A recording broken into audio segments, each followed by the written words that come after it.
Bonjour, j'espère que vous allez bien. Et j'imagine qu'en tant qu'être humain, à un moment ou à un autre dans votre vie, vous avez eu une relation difficile, un problème relationnel. C'est peut-être le cas aujourd'hui. Et en tant qu'enfant de Dieu, quand le Seigneur Jésus-Christ est venu habiter dans notre cœur par le Saint-Esprit, il nous a donné le ministère de la réconciliation. On devrait être des personnes pacifiques. Et on a cette exhortation puissante dans le livre aux Hébreux, au chapitre 12 et au verset 14, où il est écrit « Recherchez la paix avec tous ». D'autres traductions disent « Faites tous vos efforts ». Donc efforcez-vous ou poursuivez la paix.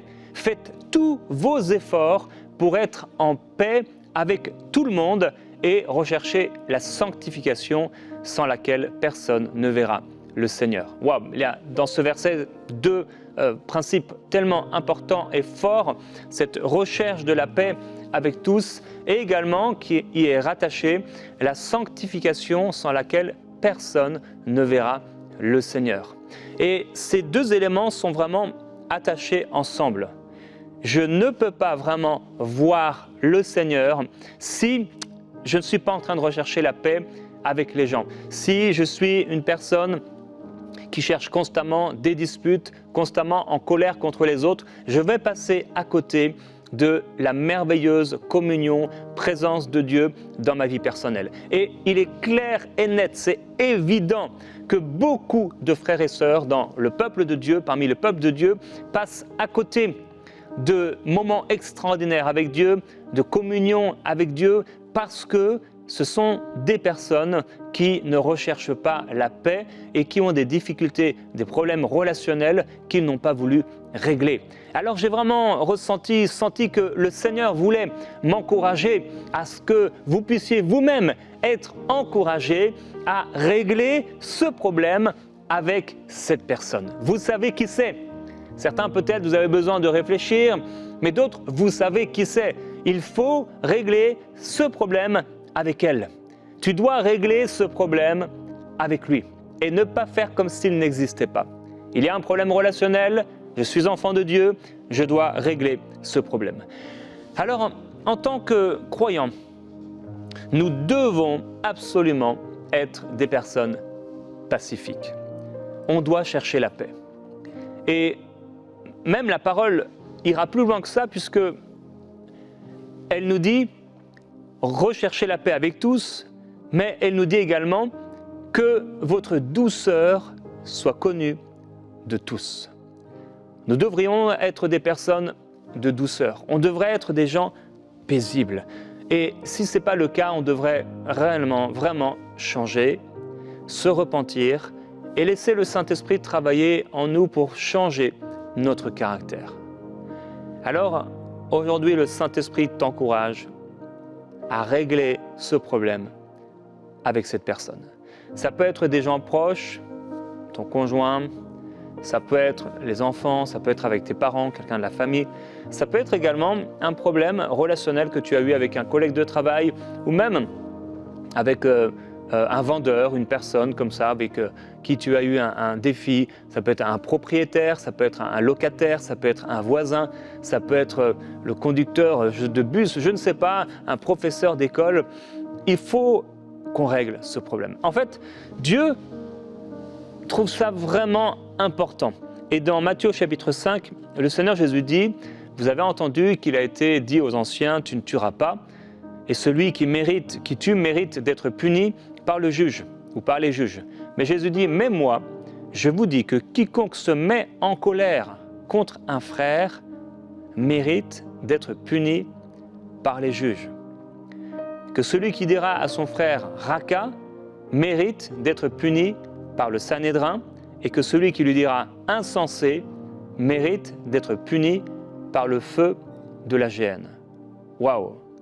Et là, le Seigneur dit, si donc tu présentes ton offrande à l'autel, on a l'habitude en tant que croyant, en tant que chrétien, en tant qu'enfant de Dieu, d'apporter nos offrandes dans la maison de Dieu.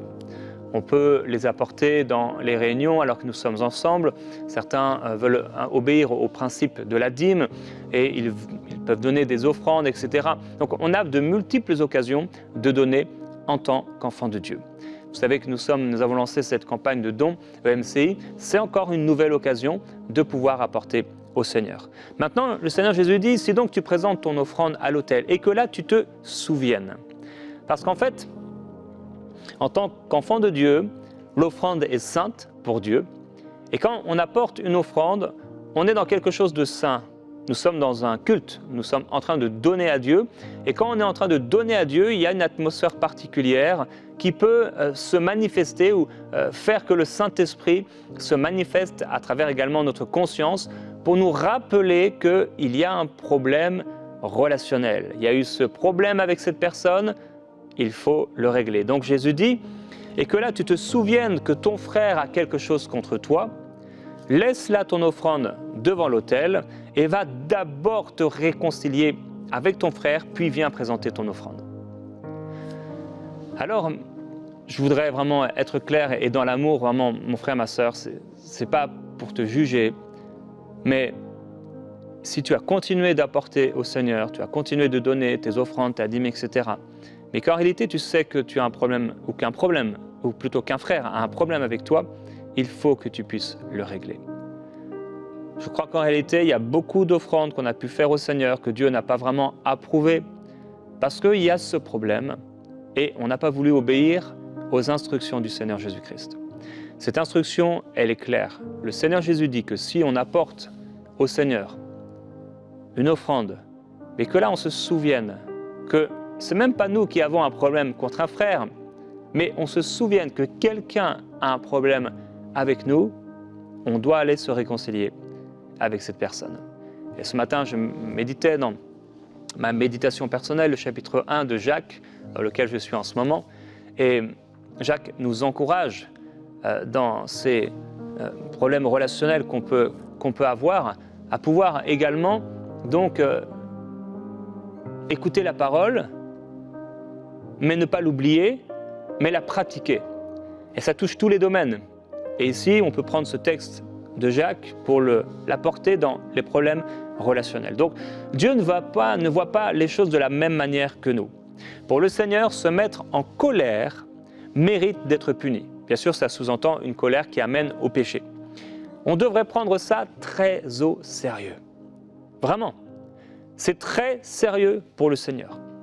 Et les églises et les croyants, souvent, on ne réalise pas à quel point la colère, la haine, l'amertume contre un frère est un sujet extrêmement sérieux pour Dieu.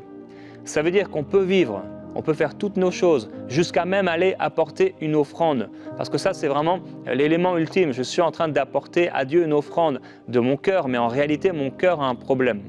Donc, non seulement il y a des offrandes, mais dans ma vie présente, alors que je vais au travail, etc., que j'amène les enfants à l'école, que je suis en train de cuisiner, de m'occuper de mes affaires, de m'habiller, tout ça, je suis en train de vivre avec ce problème et pour le Seigneur, c'est important, ça ne doit pas continuer comme ça. Dieu veut l'amour et l'unité. L'amour et l'unité, ça ne veut pas dire qu'on est 100% d'accord avec cette personne. L'unité, c'est ne pas être à 100% en accord les uns avec les autres, mais c'est réussir à se mettre en accord. On peut ne pas être d'accord, mais on peut réussir à se mettre en accord. Avec un Abel, il est certainement arrivé qu'on ne soit pas toujours d'accord, mais par contre, on a réussi toujours à se mettre en accord. Il est important de pouvoir se mettre en accord et continuer de marcher dans l'amour et dans l'unité et surtout de poursuivre la paix. Traiter un frère d'insensé est grave pour Dieu. Si tu as traité un frère, une sœur de débile, de stupide, c'est extrêmement grave pour Dieu. Aujourd'hui, on parle et parfois peut-être on a des mauvais modèles. Des personnes, et le monde bien sûr, c'est vraiment là où il ne faut pas aller. Parler et agir comme les gens qui ne connaissent pas le Seigneur, qui, parce qu'on leur fait quelque chose de mal sur la route, peuvent insulter quelqu'un. Dieu ne veut pas ça. Il doit y avoir une différence entre ceux qui le servent et ceux qui ne le servent pas. Alors maintenant, quand quelqu'un a un problème avec toi, qu'est-ce qu'il faut faire? Déjà, on ne s'est jamais peut-être imaginé que pour Dieu c'est si grave. Et on a pensé que la seule personne qui méritait d'être punie par le feu de la géhenne, c'est celui qui avait tué quelqu'un. Et il est écrit, mais moi je vous dis. Jésus dit non, en fait, ne pensez pas que celui qui mérite d'être jugé, c'est seulement celui qui a tué, mais moi je vous dis, c'est le Seigneur Jésus qui parle, et bien sûr je paraphrase, j'explique ce que le Seigneur voulait dire, c'est que non seulement c'est une personne qui a tué, mais si vous-même, dans votre cœur, vous avez eu une colère, vous avez eu une haine qui s'est manifestée par une parole, vous avez insulté votre frère, eh bien, vous méritez de passer par un jugement. Et bien sûr, le Seigneur est mort, le Seigneur Jésus-Christ est mort, il a pris notre place pour que nous ne soyons pas jugés. J'aimerais tellement, et je vais prier pour cela, mais qu'on réalise l'importance, la gravité pour le Seigneur d'avoir dans nos cœurs un problème avec quelqu'un. Mais également la gravité pour Dieu de savoir, nous savons que quelqu'un a un problème avec nous, mais on fait comme si ça n'était pas. Alors bien sûr, il est beaucoup plus grave de nous-mêmes animer des pensées, être animés de pensées négatives envers quelqu'un, que quelqu'un qui les a contre nous. Mais le Seigneur va, dans son amour suprême, et ce modèle d'amour va aller jusqu'à nous encourager à, même si on n'a rien dans notre cœur contre cette personne, mais que nous savons que cette personne a quelque chose contre nous, à aller la voir pour se réconcilier. Nous sommes des réconciliateurs. Et parfois, nous sommes nous-mêmes donc ceux qui ont divisé, ceux qui ont calomnié. Combien de malédictions on a laissées derrière nous? Peut-être vous. Combien de malédictions vous avez laissées derrière vous en insultant les gens, en les critiquant, etc. Combien de frères et de sœurs ont reçu des paroles méchantes de vous et vous avez continué votre vie comme si rien n'était? Dans votre ancienne église, il y a des personnes, et c'est une parole de Dieu, il y a des personnes que vous avez critiquées, vous avez calomniées, vous avez presque insulté votre pasteur et vous avez continué votre route, vous avez trouvé une nouvelle église locale où peut-être personne ne vous connaissait et vous avez l'air super gentil, etc. Mais maintenant, il y a un problème. Vous avez laissé derrière vous des cadavres. Il y a des malédictions que vous avez proférées contre les personnes. Et vous avez peut-être pensé que Dieu les avait oubliées, mais Dieu ne les avait pas oubliées. À moins d'une repentance, eh bien, Dieu n'oublie pas. Quand il y a repentance, Dieu jette nos péchés dans la mer de l'oubli. Il est bon, il est merveilleux, il est patient, il est fidèle, il est bon.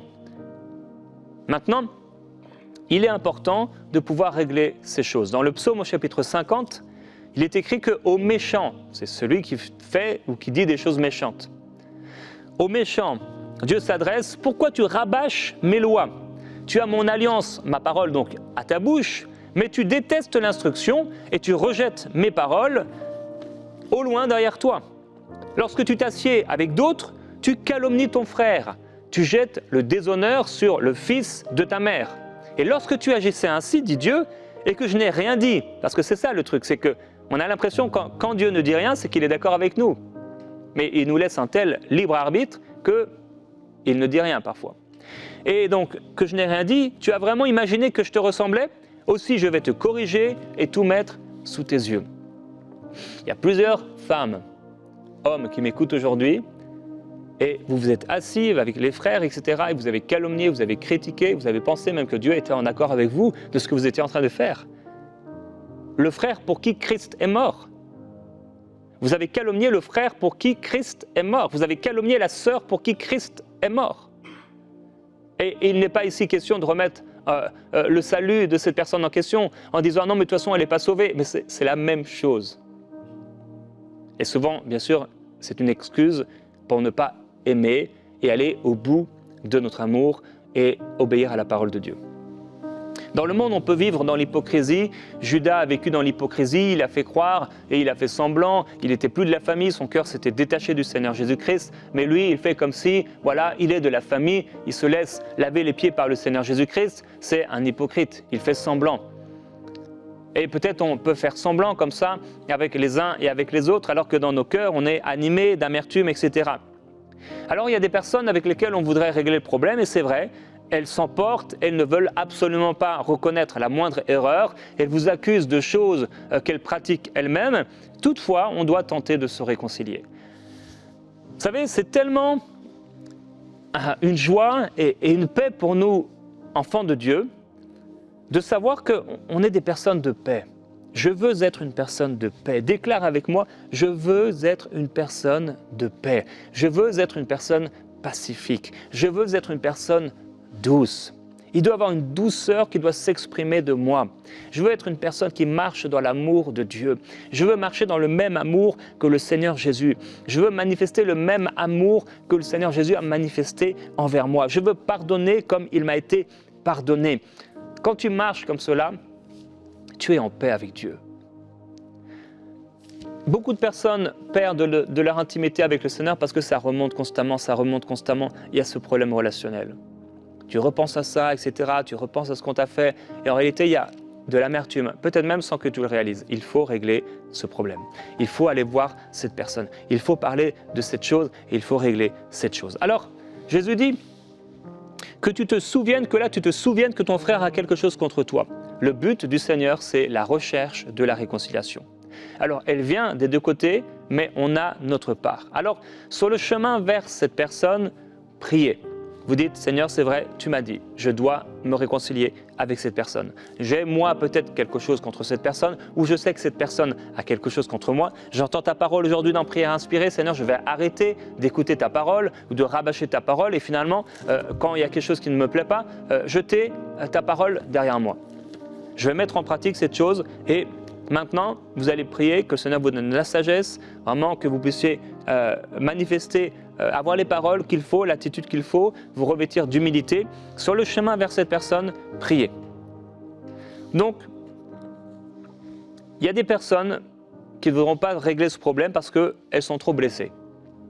On peut essayer de s'expliquer, c'est vrai, mais au bout d'un moment, si la personne ne veut pas discuter et qu'on a vraiment voulu le faire, on a voulu discuter, on a voulu régler la chose, on doit respecter cette personne et ne pas faire l'œuvre de Dieu.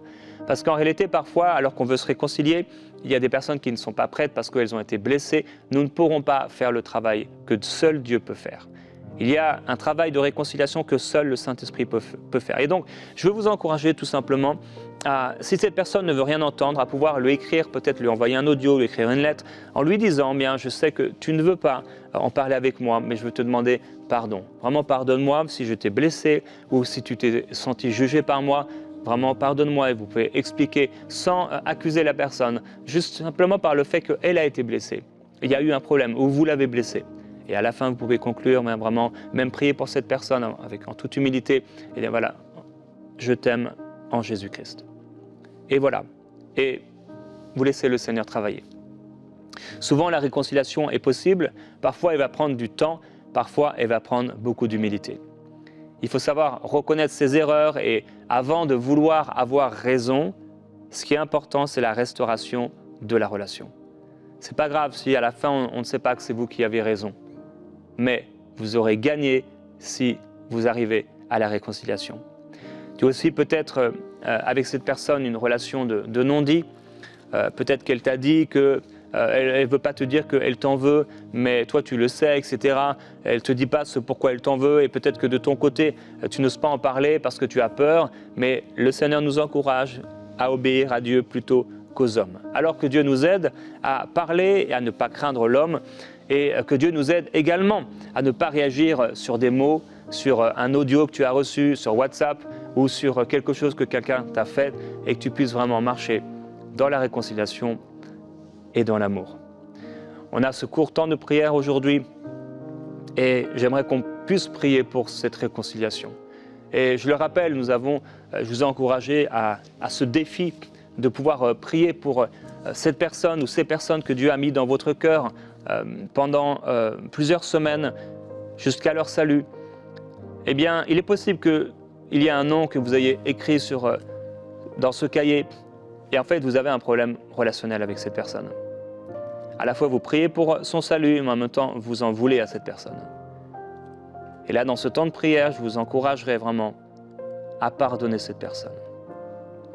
À dire au Seigneur, quel que soit ce que m'a fait cette personne aujourd'hui, c'est vrai, je prie pour son salut, mais en réalité, regarde mon attitude. Tu vois mon attitude, tu vois mes paroles. Je suis un obstacle à son salut.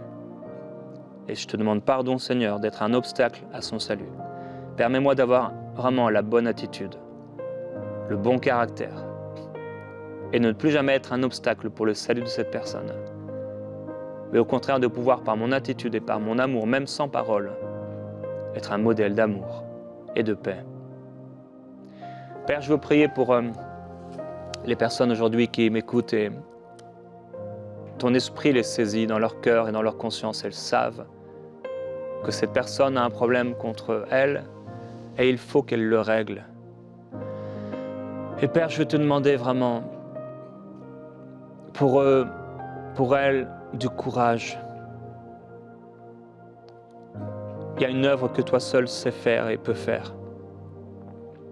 Seigneur, je peux essayer comme n'importe quel prédicateur de les encourager à faire le bien. Et toi seul peux leur révéler l'importance de ces choses. Père, je sais qu'en ce moment, il y a des personnes qui ne réussissent pas dans leur vie parce qu'elles ont laissé des choses derrière elles. Il y a plein de choses qui ne sont pas réglées.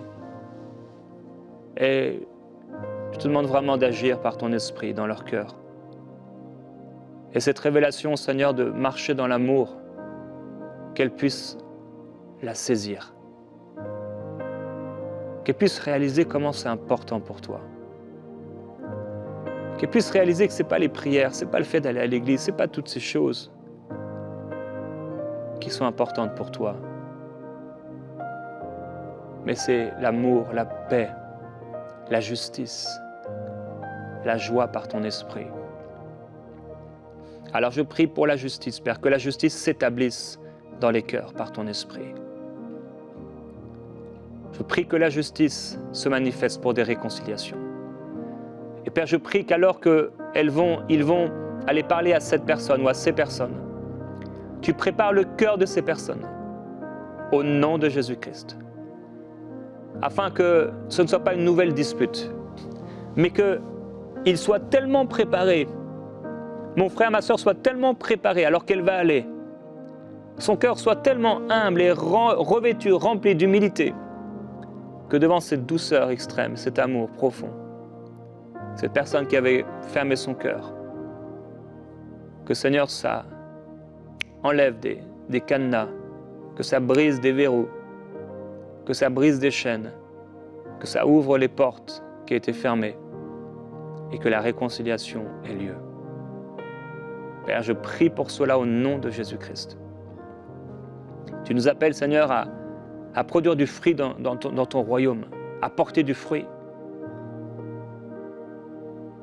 Et nous ne pourrons pas porter le fruit que tu nous appelles à porter avec des choses dans nos cœurs,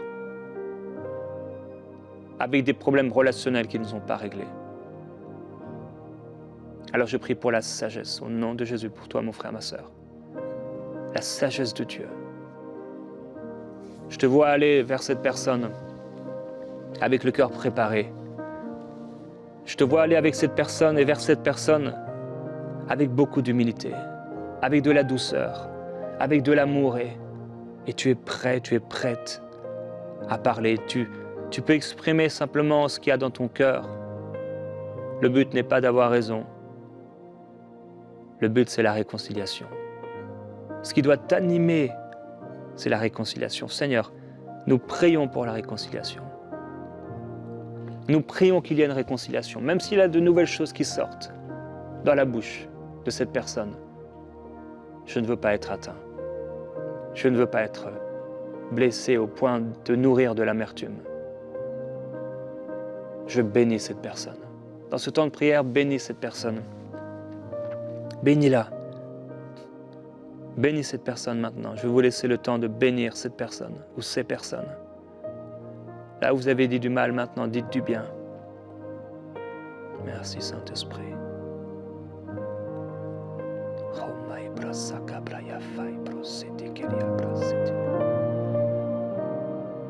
Réconcilie-toi. Même si on t'a volé, on t'a peut-être volé une montre, on t'a volé du temps, on t'a volé quelque chose, on t'a volé une position. Choisis de pardonner. Seigneur, je choisis de pardonner. Je pardonne. Je pardonne. Merci, Saint-Esprit. C'est peut-être quelque chose que tu as oublié parce que ça s'est passé il y a longtemps. Mais le Saint-Esprit rappelle à ta pensée maintenant que cette personne, ce frère, a quelque chose contre toi. Et maintenant, dans ce temps de prière, Dieu t'encourage à aller voir cette personne. Elle va être surprise peut-être, mais tu ne seras pas seul, le Saint-Esprit sera avec toi. Et je te vois aller avec le Saint-Esprit, parler à cette personne. Je te vois, si cette personne est fermée, lui envoyer une lettre, faire quelque chose, lui offrir un cadeau, la bénir. s'il faut lui offrir un cadeau tous les jours pendant 30 jours, si le Saint-Esprit t'inspire à faire cela, eh bien fais-le. Laisse-toi conduire par le Saint-Esprit. Et qu'au nom du Seigneur Jésus-Christ, si l'une de ces personnes avec qui tu avais ce problème relationnel se trouve dans ce cahier, ce manuel, des personnes qui doivent venir au Seigneur Jésus-Christ, eh bien Père, je prie pour un esprit de réconciliation. Je prie pour des réconciliations. Je prie pour des demandes de pardon. Je prie pour l'humilité. Et je prie pour la paix et la douceur qui va suivre cette réconciliation ou cette recherche de la réconciliation. Parfois, Seigneur, tu l'as dit, tu l'as montré dans ta parole, il n'y aura pas de possibilité de réconciliation. Tu nous as dit d'être en paix avec tous, autant que cela dépende de nous. Et Seigneur, nous aurons fait notre part. Alors, je bénis mes frères et mes sœurs qui n'écoutent pas seulement ta parole, Seigneur, pour l'oublier, mais qui la pratiquent activement. Tu seras avec eux, tu seras avec elles, avec ton esprit, et la paix reviendra au nom du Seigneur Jésus-Christ. Amen.